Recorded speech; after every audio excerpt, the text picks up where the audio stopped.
How's it going, Crusaders? Welcome back to another Bible study. Today we're checking out Genesis 1:30, the giving of food, part 2.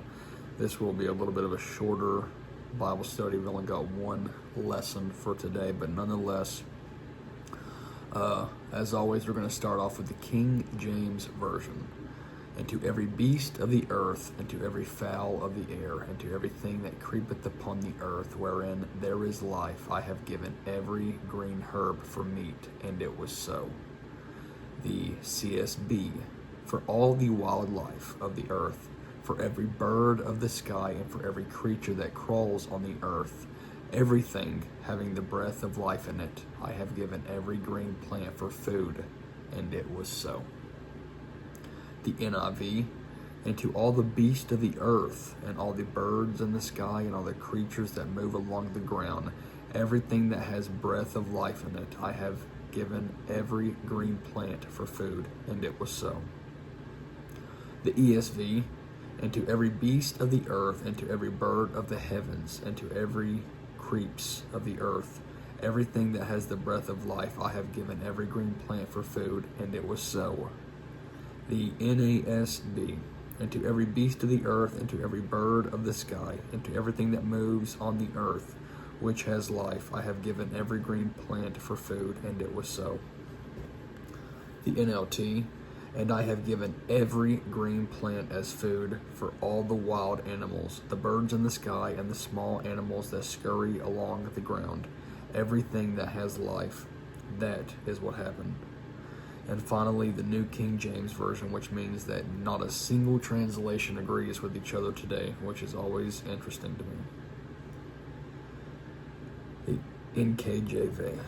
Also, to every beast of the earth, to every bird of the air, and to everything that creeps on the earth, in which there is life, I have given every green herb for food, and it was so.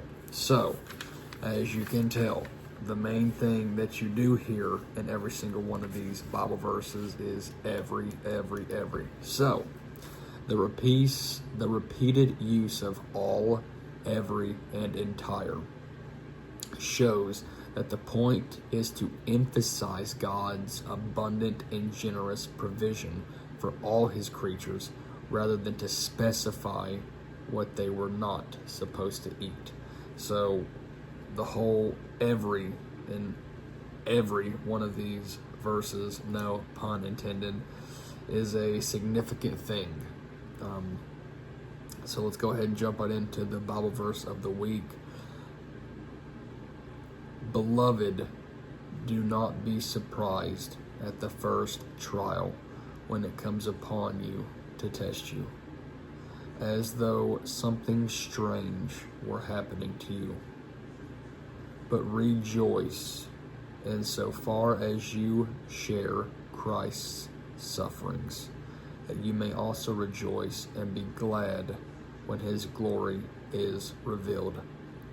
And that has a lot to do with kind of the message that I'm preaching this year, is that heartbreak is heartfelt. And it seems like something that you wouldn't want to experience, but to get to experience trials and tribulations and troubles and heartache and all that stuff is just a little bit of a glimpse to see what Jesus went through. So it is important to struggle sometimes, even though we don't like it, even though it's something that is hard and not fun in any way, shape, or form. It's also important. So remember that when you're going through stuff like that, it's kind of God's way of saying, I want you to draw near to me. I want to get closer to you. I want this to be a reason that we can become closer, a reason for you to dive into my word, and a reason for you to be a better person because of this. So finally, for the question for the Crusaders, what is the difference between being spiritual and being religious? I know that different religions will have different answers for this, but I'm kind of curious to see because there is different denominations in Christianity, what denomination that you're a part of believes when it comes to that answer. But as always, you don't have to answer to me, just something to kind of resonate and think about to yourself. So that's all I've got for today, Crusaders. I will catch you all Friday for the sermon. Thanks.